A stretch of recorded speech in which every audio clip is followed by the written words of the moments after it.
This idea was hatched at a UEFA Integrity Conference in Portugal before, when we were saying, we're travelling all over the place here. There's a lot of synergies between ourselves and the FAI, the IFA, the Welsh FA, the English FA and the Scottish FA. A lot of players are moving across and coaches all move around.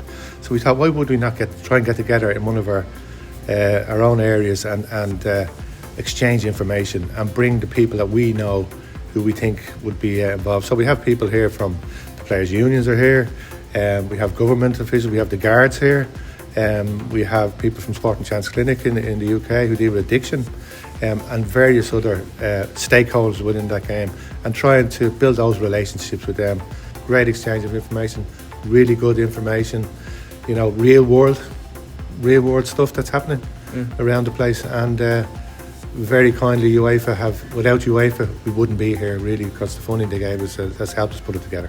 Well, I think it's pivotal. I really enjoyed these 2 days, and it's really exciting to see. I think a lot of the NAs are facing some very similar problems, and being able to come together and share my experience, you sharing yours.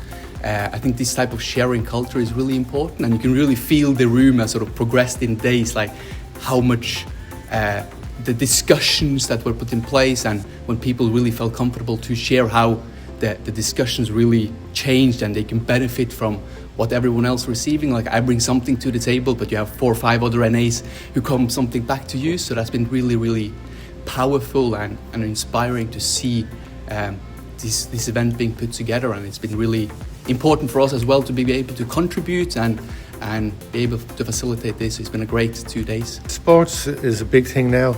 There's a lot of money around sports. There's a lot of people watching sports.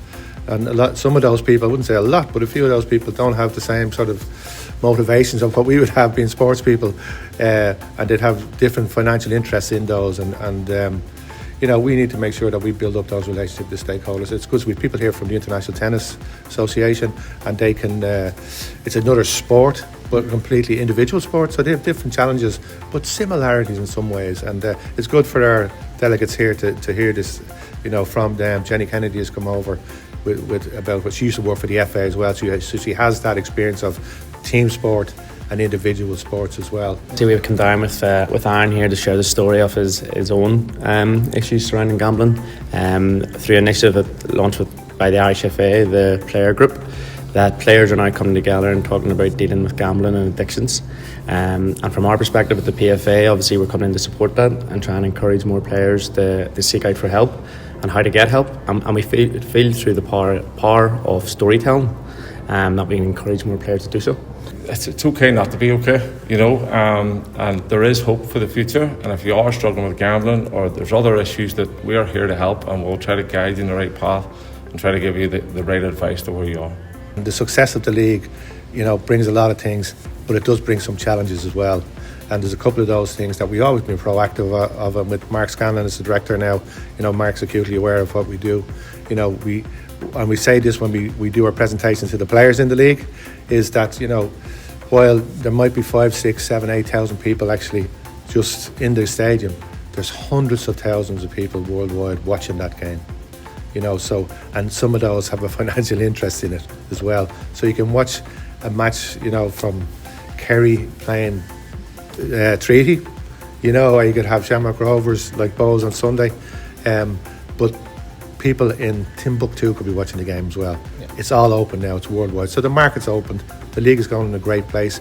We need to make sure it keeps going up that way, but the integrity of our competitions is hugely important, and the matches are always unpredictable.